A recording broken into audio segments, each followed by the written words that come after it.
To control is to cope. Narcissism and its creation. To deal with and to address the vagaries of life, human beings have developed coping mechanisms.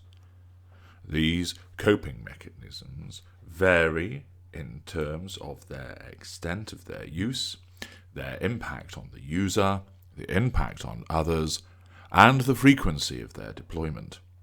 Some coping mechanisms are regarded as healthy, others as unhealthy, and some may be a hybrid of the two, dependent on the extent and duration of their use. Distancing is a coping mechanism. You may distance yourself from a situation and people, but prolonged and extensive distancing may lead to isolation, with the associated problems which such isolation can bring. Short-term distancing can allow recovery, recharging and avoidance of an ongoing, harmful situation. Longer-term distancing, which is targeted on one or more chief proponents of harm, can lead to near complete removal from toxic and harmful influences. No contact, of course, is a coping mechanism which incorporates distancing as a central tenet of it and is the most effective coping mechanism to apply with regard to your recovery from ensnarement with our kind. Crying is another coping mechanism. The release of tension, held grief, feelings of misery often evaporate as a consequence of somebody crying. You may be told to have a good cry, you'll feel better, and indeed many people have testified as to the beneficial impact of doing so, and thus crying achieves release and often acts as a signal to invite comfort from others. It is a coping mechanism deployed by people to deal with a stressful, worrying, or hurtful situation. Self-harming is a further form of coping. The distraction caused by the painful response of cutting being just one form of self-harming, enables an individual to relieve the pain of certain other feelings. It achieves a release, a distraction, and also enables that individual to exert control in circumstances where they feel unable to exert control, or to the extent that would make them feel comfortable. Self-harming, whilst a coping mechanism, is regarded as a negative form of a coping mechanism.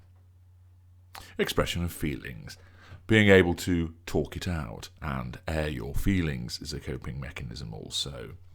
The ability to talk to someone else who will just listen, even if they offer nothing in response, or even just sometimes talking to yourself about how you are feeling, be it generally or in relation to something specific, enables people to experience a sense of release, a lightening of a particular load, and it often brings clarity in terms of understanding themselves and finding a way forward. There are many coping mechanisms that humans deploy. Some are conscious and others occur unconsciously. Narcissism is one such coping mechanism, and it is a powerful and invariably hugely effective mechanism, although its effectiveness does depend on the school of the narcissist and which particular outcome one is having regard to. The outcome of our narcissism is something that I shall address in a separate topic. Narcissism must maintain the construct, the false self, and imprison the creature, the true self. Collectively, this is the self-defense of the narcissist. This self-defense is achieved through the prime aims, and you can listen to a separate video on that topic. The prime aims being fuel, character traits, and residual benefits. Central to this self-defense and the achievement of the prime aims is control. The narcissist must at all times have control of his or her environment and the people within that environment, which of course includes you. Whether you are a stranger, an acquaintance, a friend, a colleague, a relative, or a romantic partner. Whether you are a neighbour, a date, sister or brother, that man from the corner store, or fiancé. You come within the fuel matrix of the narcissist, and you have to be subjected to the control of the narcissist. This control has to be exerted second by second of each and every day. Every passing moment must be owned and governed by the narcissist. We must exert control all around us. This has to be complete and total, as if the very clouds in the sky were tethered by us. Why is that? Because once upon a time, the narcissist did not have control. That lack of control meant the narcissist felt powerless, weak, vulnerable, and exposed. The combination of a genetic predisposition and the imposition of this lack of control created narcissism as the coping mechanism. These two ingredients combined and gave birth to narcissism as a means of coping with the world, with the lack of control that the world causes for individuals. Many people have no real issue with this lack of control. Others have alternative coping mechanisms. And then there is us, the narcissist. Around 1 in 6 of the human population of this planet became narcissists in order to cope with this loss of control. Narcissism allows the imposition of control through manipulation. The imposition of control allows us to achieve the prime aims. The achievement of the prime aims allows our self-defense, and thus we survive and we thrive. Narcissism is a coping mechanism. People believe that abuse is the ingredient in the formation of a narcissist. It is an ingredient, yes, but there are 2 ingredients in the formation of our kind. The first ingredient is the genetic predisposition. If you will, this is the fertile soil which provides the basis for the narcissism to grow and to flourish. The second ingredient is the lack of control, of which abuse is part of that lack of control, and this is the seed which is placed in the fertile soil of the genetic predisposition, and thus narcissism grows as the coping mechanism. For some, the soil is there, but no seed ever arrives, and thus no narcissist is created. For others, there is no soil, but there is the seed, but again with one essential ingredient missing, there can be no narcissism. Genetic predisposition plus lack of control at a formative stage of life equals narcissist. What does this lack of control at a formative stage of life, i.e. childhood, look like? 1. Abuse. Whether it is physical, emotional, sexual, or psychological, any form of abuse towards us amounts to a lack of control. We could not defend ourselves against the abuse, and therefore this is a lack of control over ourselves and over those who meted out abusive harm towards us. The abuse is an act of commission. We were beaten, molested sexually, told we were useless, called names, insulted, etc. 2. Isolated. Whether this was being locked in a cupboard under the stairs, prevented from playing with other children, kept apart from other family members, made to stand on our own in the corner repeatedly, not allowed to participate in group activities of any nature, given extensive silent treatments, and treated as if we did not exist, isolating and ostracizing us in some form again constituted a lack of control. We were not able to assert our identities. We were not able to make a difference. We were not able to control our own interactions. Someone else did this for us, and to our detriment. We were controlled by another, and thus lacked control. 3. Neglect.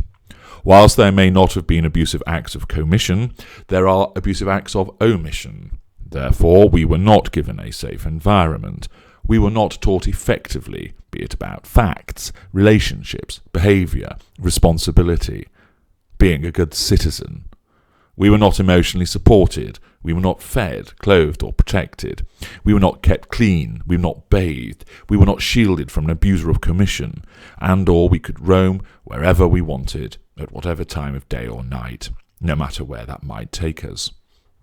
Once again, we were denied control over ourselves because we were not provided with the assets, resources, and tools to achieve effective control over our lives. And this neglect, lack of control, exposed us to hurt, pain, disease, injury, loneliness, and/or acts of abuse through commission. 4. The golden child. Everything we did was lauded and praised. It was invariably held up as a glowing and shining example of brilliance, even when it was not, or the praise was excessive for a valid achievement. This meant we lacked control in the sense of earning achievements in a valid fashion. We had greatness thrust upon us without being ready for it, without having earned it, and without appreciating it.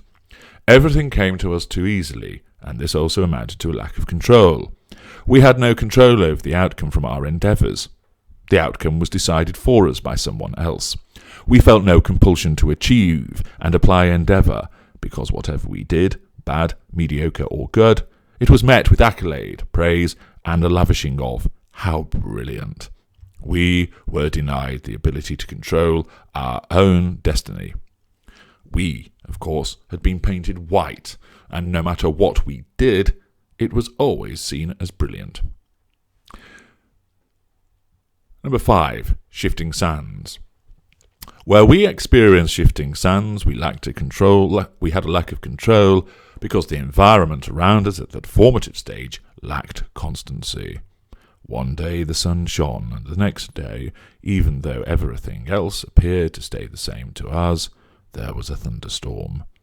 On Monday, our painting was declared to be Rembrandt in the making, a la Golden Child, and by Friday our painting was the work of a moron wielding a potato for a paintbrush.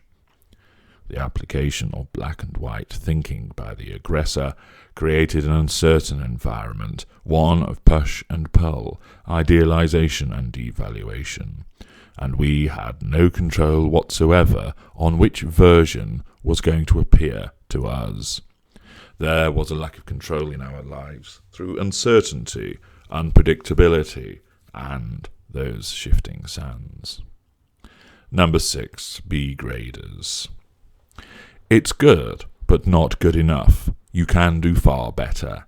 You are not trying hard enough.